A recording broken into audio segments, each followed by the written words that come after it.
Hola, ¿qué tal? How's everyone out there on the interwebs? I'm Federico.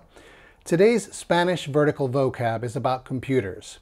Hoy en Vocabulario en Vertical vamos a hablar de términos relacionados con computadoras.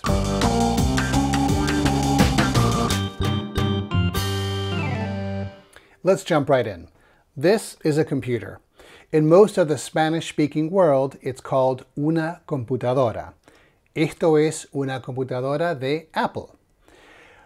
But if you live in Spain, you might call it un ordenador, and some people in Spain use un computador, though that's not as common.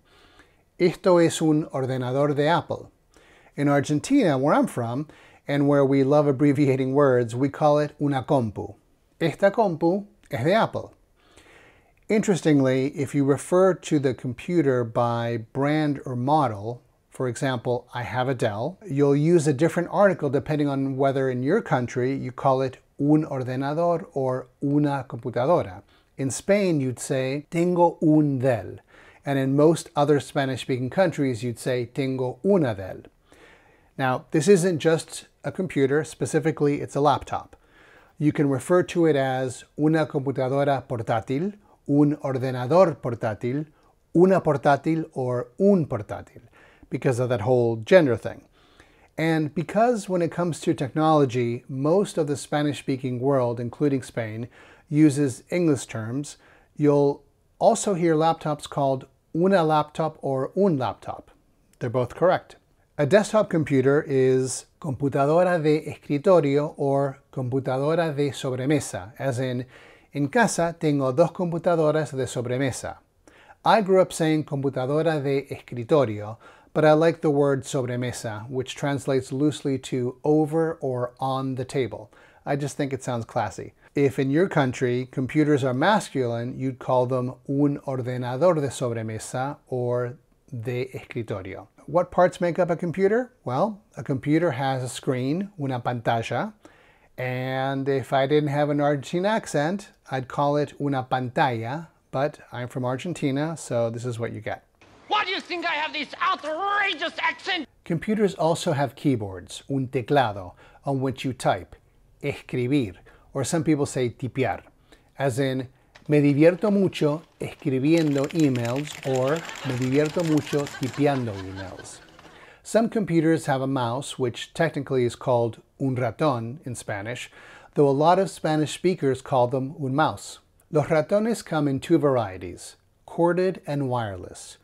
Un ratón con cable, un ratón inalámbrico. In laptops that have a trackpad, well, they have un trackpad. Yes, they didn't bother trying to translate that one. And that's pretty common.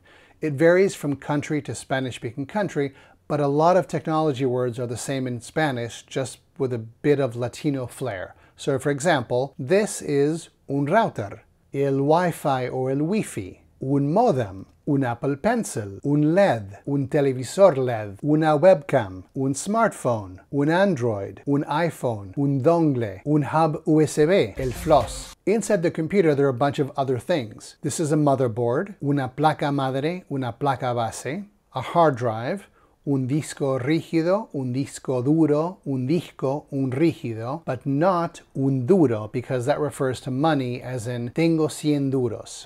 Most modern computers no longer use hard drives, instead having a solid-state drive or SSD.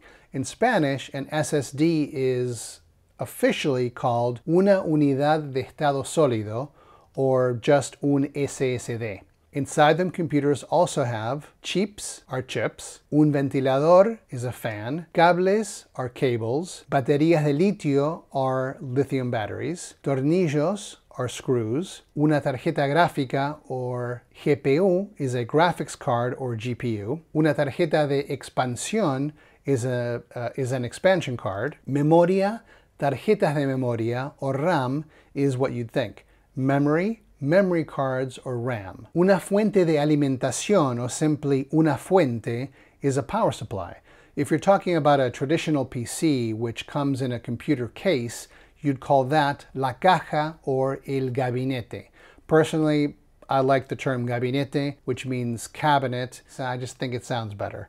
It sounds a lot better than box anyway. Put your right hand in the box. What's in the box? Computers have things you can attach to them, peripherals. Un dispositivo, un periférico, or if you want to use the full term, un dispositivo periférico. I usually just call them dispositivos. Some examples of periféricos or dispositivos are a thumb drive or a memory stick is una memoria USB or un pendrive. A printer is una impresora. A laser printer is una impresora láser. That's an easy one. An inkjet printer is technically una impresora de inyección de tinta, which I don't think I've ever heard anyone actually say, however. Ports on a computer are called puertos, but also entradas or salidas, which mean entrances and exits, respectively.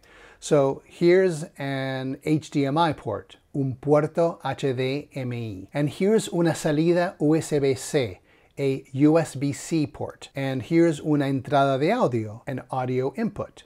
Well, there you have it. Thank you so much for watching. I hope you enjoyed it. If you want to follow me on social media, I'm at FedHat on Twitter and Instagram. Hasta luego. Ciao.